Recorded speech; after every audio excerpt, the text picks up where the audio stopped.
옛날 어느 마을에 얼굴은 참 예쁜데 습관이 나쁜 세 자매가 살았습니다.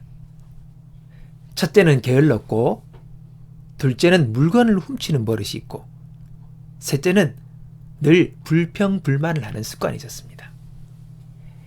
이들의 아버지는 이 세 딸이 시집을 못 갈까봐 늘 걱정이었어요. 그런데 옆 마을에 사는 어느 부자가 이 세 딸을 한꺼번에 며느리로 삼겠다고 나선 것입니다. 그리고는 이렇게 약속했습니다. 게으른 큰딸에게는 일하는 사람을 여럿 붙여주고, 물건을 훔치는 둘째 딸에게는 집안에 보물창고 열쇠를 주고, 셋째 딸에게는 매일 아침 저녁으로 만나 직접 자기가 불평불만을 들어주겠다고 말을 했습니다. 혼인 후에 여러 달이 지나서 친정아버지가 세 딸을 만나러 갔어요. 그랬더니 게으른 큰딸은 일하는 사람들이 많아서 자기가 할 일이 없어 참 행복하다고 합니다. 도벽에 있던 둘째 딸은 온 집안에 보물창고 열쇠가 자신에게 있으니 뭐 더할 나위 없이 행복하다는 거예요. 근데 셋째 딸은 친정아버지를 만나자마자 불평을 늘어놓기 시작합니다. 시아버지가 아침 저녁으로 만나 불평을 들어주는데 그게 너무 귀찮고 불편해 죽겠다는 거예요.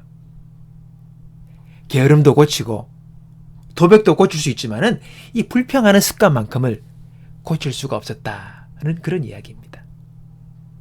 여러분, 이 불평불만을 고치는 게 쉽지 않다는 거죠. 왜 우리는 감사할 줄 모를까요? 왜 매사에 불평과 불만이 많을까요? 불평과 불만이 많은 이유는요, 그 사람이 매사에 자기 중심으로 해석하기 때문입니다.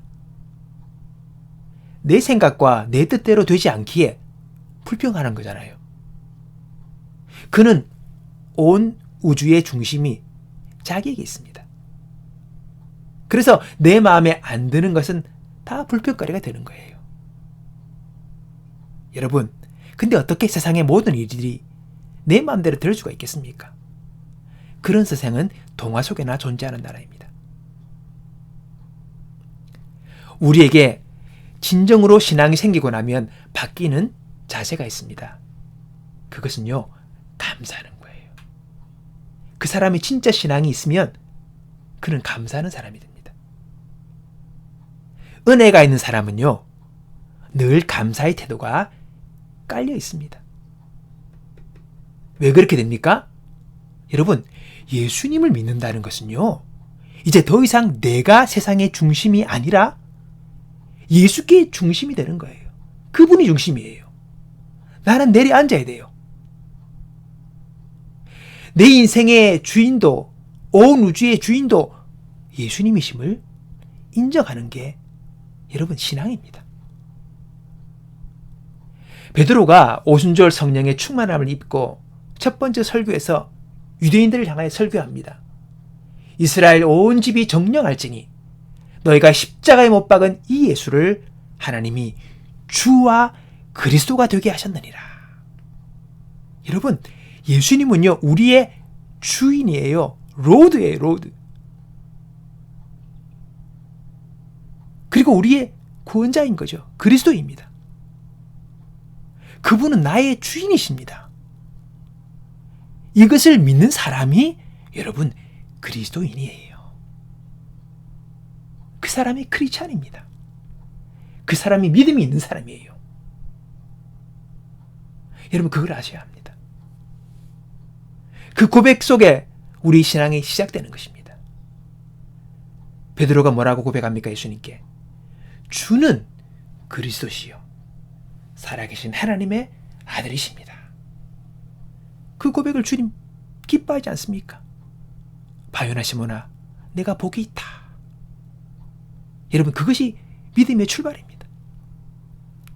자, 그런데 내가 믿고 따르는 주님은 그럼 어떤 분이십니까? 오늘 말씀은 블레셋에 빼앗겼던 여호와의 법궤가 다시 돌아와서 다윗성의 장막에 안치될 때에 다윗이 너무 기뻐서 자신이 지은 시로 찬양을 하게 합니다. 그 찬양의 고백 속에서 하나님이 어떤 분이신가를 고백하죠. 오늘 읽은 본문입니다. 여호와께 감사하라. 그는 선하시며 그 인자하심이 영원함이로다. 다윗에게 하나님은요, 선한 분이며 인자하심이 영원하신 분이에요. 이 고백은 역대상 16장이 뿐만 아니라 시편 말씀에도 그대로 다윗의 시에서 고백되고 있습니다. 여호와께 감사하라. 그는 선하시며 그 인자하심이 영원함이로다. 여러분, 그렇습니다. 하나님은 우리에게 선하신 분이에요. 하나님은 그 인자하심을 나에게 영원히 베푸시는 분이라고 말씀하십니다. 여러분, 그렇기에 그걸 믿으니 오늘 우리가 감사할 수 있는 것입니다. 하나님이 나의 평생의 선하심과 인자하심으로 나를 이끄실 것이니 내 삶의 모든 순간에, 그리고 범사에, 좋아 보이든 나빠 보이든 어려워든 쉽든 그 범사에 감사할 수 있는 근거가 생기게 되는 것이지요. 다윗이 이렇게 여호와께 감사하라. 그는 선하시며 그 인자하심이 영원합니다. 이 말뿐만 아니라 찬양의 고백을 쭉 적어놨습니다. 역대상 16장을 보면 하나님의 선하심과 그분의 인자하심을 믿고 있었던 다윗은 그 법궤가 다윗 왕성에 그리고 장막에 안치된 이후 그가 주 앞에 가는 그날까지 하나님은 그에게 선을 베푸셨고 하나님의 인자하심으로 그를 평생 대우해 주셨다는 것입니다. 오늘 이 믿음이 우리 가운데 있어야 합니다. 여러분, 내 인생 내가 사는 것 같아도 여러분 그렇지 않아요. 눈을 떠보면 주의 손길이, 주의 인도하심이 내 생애 가운데 있는 것입니다. 하나님이 인도하십니다. 요셉은 인생에 꼬여도 이렇게 꼬일 수가 있습니까? 얼마나 젊은 어린 시절에 인생의 나락을 경험합니까? 여러분, 그런 상황이었지만은 그는 하나님을 믿었어요. 결국은 하나님이 그를 세우지요. 하나님이 그렇게 그를 인도하셨기 때문입니다. 자, 또 다니엘의 세 친구가 죽음의 위협 속에서 그가 뭐라고 고백합니까?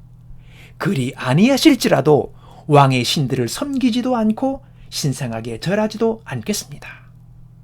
그들은 그렇게 고백합니다. 죽음 위협 속에 빠졌는데, 여러분, 이들은요 충분히 하나님이 나에게, 왜 우리에게 하나님 잘 믿으려고 그러는데 왜 이런 위험한 상황을 주시냐, 하나님 왜 이러시나 불평할 수 있어요. 이제 곧 그들은 불에 타 죽게 됩니다.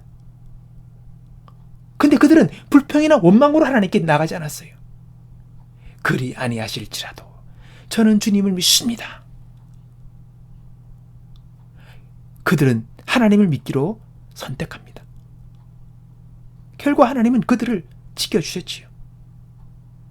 여러분, 기억하실 것이 있습니다. 하나님은요, 우리가 감당할 시험만 허락하신다는 거예요. 내가 감당을 못할 것 허락하지 않는다고 분명히 성경에서 말씀하고 계십니다. 그리고 우리가 감당할 쯤에 또 피할 길도 예비해 놓으셨다라고 말씀하시는 겁니다. 넘어갈 수 있습니다. 감당할 수 있습니다. 헤쳐나갈 수 있습니다. 이길 수 있습니다. 하나님은 결코 우리를 파괴의 길로 인도하지 않습니다. 그분은 나의 목자 되셔서 푸른 초장과 쉴 만한 물가로 나를 인도하시는 것이 그분의 목적입니다.